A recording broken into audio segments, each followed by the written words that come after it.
ini adalah sebuah fakta yang baru aku tahu. Dan ini yang membuat aku penasaran. Kenapa bisa Singaraja menjadi sebuah ibu kota di Provinsi Bali? Buat kamu yang penasaran, kamu wajib banget untuk dengerin cerita ini sampai akhir. Jangan di skip biar kamu gak ketinggalan gimana alur ceritanya. Dan buat kamu yang baru gabung di channel ini, jangan lupa buat klik subscribe dan jangan lupa nyalain notifikasinya supaya kamu gak ketinggalan video terbaru aku.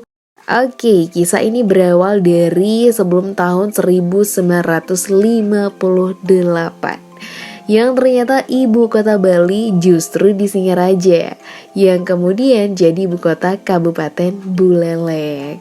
Mungkin buat kamu yang pertama kali jalan-jalan ke Buleleng atau yang udah mulai jadi anak rantau di sana, yang udah lama di sana, mungkin kamu sedikit merasa terheran-heran dengan jalan di sana yang besar-besar. Kenapa ya jalan di Singaraja lebih besar-besar daripada di Denpasar? Ternyata nih ada kaitannya nih dengan ibu kota pertama di Provinsi Bali yang letaknya di Singaraja. Dilansir dari Wikipedia, pada abad ke-17 dan abad ke-18, Singaraja merupakan pusat kerajaan Buleleng. Dulu ibu kota kerajaan itu berada di Sukesada, dan pada saat itu ada sebuah tokoh bernama I Gusti Anglurah Panji Sakti. Beliau berpikir agar istana berkedudukan di tempat yang strategis. Akhirnya dipilihlah kota Singaraja. Nama kota ini diambil dari kewibawaan sang raja, I Gusti Anglurah Panji Sakti, yang sangat berwibawa dan sakti layaknya seekor singa. Pada tahun 1846, bangsa Belanda menjajah bagian Bali Utara. Kemudian Singaraja sempat menjadi ibu kota Kepulauan Sunda Kecil. Itu adalah sebutan Bali oleh Belanda pada zaman dulu. Dan ibu kota Bali sampai tahun 1958. Bisa dibilang wilayah Buleleng ini adalah kabupaten yang memiliki area paling luas di Bali. Berada di Bali bagian utara, dan Buleleng pastinya memiliki sejarah yang sangat panjang. Sepanjang hubungan kamu dengan si doi. Karena Singaraja ini memiliki sejarah dan catatan yang sangat panjang, dan itu sudah ada dari zaman kerajaan di abad ke-17, di abad ke-18. Makanya nih, kebanyakan peninggalan-peninggalan kolonial Belanda itu ada di Singaraja. Karena yang pertama kali gitu ya bersentuhan dengan bangsa-bangsa Belanda ini di provinsi wilayah Bali adalah Singaraja. Menurut dari berbagai sumber nih ya, soalnya kan dahulu kota ini emang jadi ibu kota gitu dari Keresidenan Bali dan Lombok di zaman Belanda.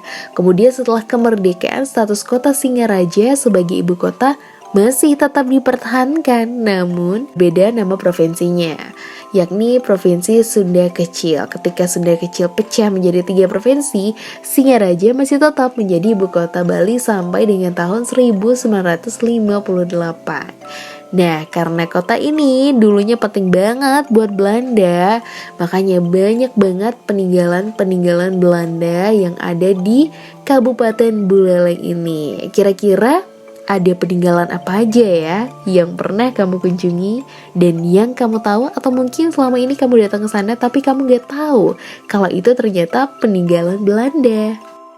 Tenang, gak usah panik karena aku akan bahas satu-satu.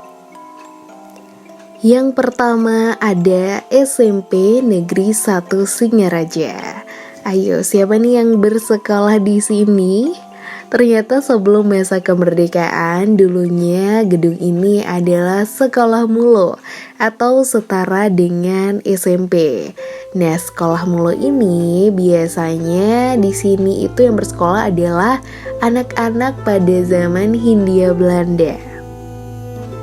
Yang kedua, ada Jembatan Kampung Tinggi atau nama lainnya Jembatan X Pelabuhan Singaraja. Ayo, siapa nih yang sering nonton sunset di sini? Kamu tahu kalau jembatan ini ternyata sudah ada dari zaman Belanda. Wow, lama banget ya. Dan bisa kamu lihat dari gambar yang aku tampilin di layar, itu hampir mirip ya dari zaman Belanda dan juga di zaman sekarang ini. Lumayan tidak ada perubahan. Dan for your information, jembatan tinggi ini dibangun pada abad ke-18. Dan pada masa Belanda, jembatan ini sudah dilakukan serangkaian peningkatan. Sekarang pun jembatannya masih bagus, tapi tidak bisa dilalui oleh kendaraan bermotor. Dan hanya untuk pejalan kaki yang bisa nyebrang aja tuh di jembatan. Masih di area pelabuhan, ada peninggalan kantor X Pelabuhan Singaraja. Gedung ini dibangun pada masa Belanda dan sekarang menjadi museum Sunda kecil. Berikutnya masih ada lagi, yaitu Gedung Veteran Cabang Singaraja. Gedung ini diresmikan pada tanggal 6 Agustus 1921 dan dijadikan sebagai kantor controller. Controller ini adalah jabatan orang Eropa paling rendah dalam sistem pemerintahan kolonial. Biasanya jabatan ini berada di tingkat wedana dan paling banyak berhubungan dengan pribumi. Dan terakhir ada gereja GPIB Peneil Singaraja. Nah, untuk bangunan gereja ini diresmikan pada tanggal 7 Oktober 1938. Wow, lama banget ya. Tapi selain bangunan-bangunan yang udah Ana ceritain tadi yang Ana perlihatkan ke kamu, ternyata masih ada lagi bangunan peninggalan Belanda yang ada di Singaraja. Kebanyakan dari bangunan itu sekarang udah jadi rumah pribadi orang. Tapi di luar kota Singaraja, ada gak sih peninggalan dari kolonial Belanda? Jawabannya adalah di luar kota Singaraja emang gak banyak ditemukan bangunan peninggalan Belanda sebanyak di Singaraja. Tapi ada satu bangunan megah yang terletak di Karangasem. Coba kamu tebak, bangunan ini sudah dibangun pada masa penjajahan Belanda. Coba deh kamu tebak dulu di kolom komentar.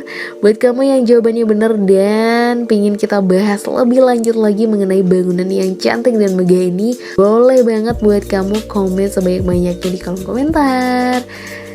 Dan segitu dulu nih ya cerita mengenai sejarah ibu kota Provinsi Bali yang ternyata pertama kali itu letaknya di kota Singaraja. Semoga kamu suka video ini. Sampai ketemu lagi di video berikutnya. Bye-bye, selamat malam.